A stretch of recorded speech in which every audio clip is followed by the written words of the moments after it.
here that we're seeing. This is over in Cedar Key. It's kind of hard to see what we're looking at, but you see the bottom, that's the water there, and this is the inside of a bar. All right, Cedar Key, of course, the small island out in the Gulf where our crew spent much of the day yesterday. This video is inside the Low Key Tiki Bar.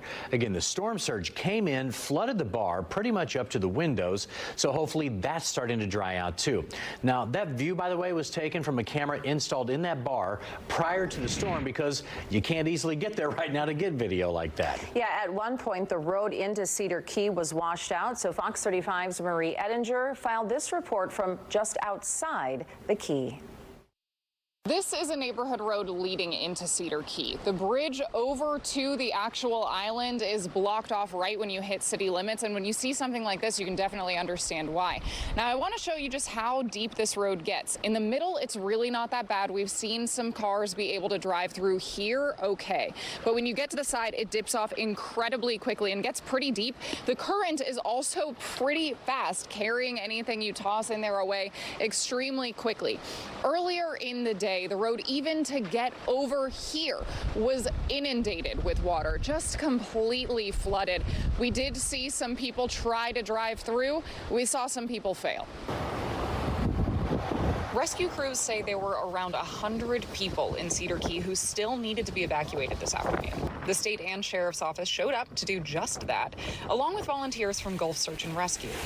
We can go through the neighborhood with our skiff, and then we go and have him rendezvous with our airboat. Why are the boats necessary? The assistant director of Gulf SAR says they need to work through several feet of snake-infested water. And this is the high tide that's coming in, so it's going to get progressively worse. That was scary. Melissa Osteen learned the hard way that her sedan was no match for the flooded roads leading into Cedar Key. And I'm looking over to the side and such, and all of a sudden, boom! Did not even see the flood. She got stuck in the middle of the water. She says she only made it out because a truck came up behind her to push her through. She was down there for a while. Carl Elder witnessed the whole thing. He was able to drive through earlier in the day before the water rose up as high. What's it like seeing how high it is now? Well, we're not going to try to go back through. Herman Wells says he's lived in Cedar Key his whole life. He tried to get out of town one way, but couldn't, so he came down Road 24 instead.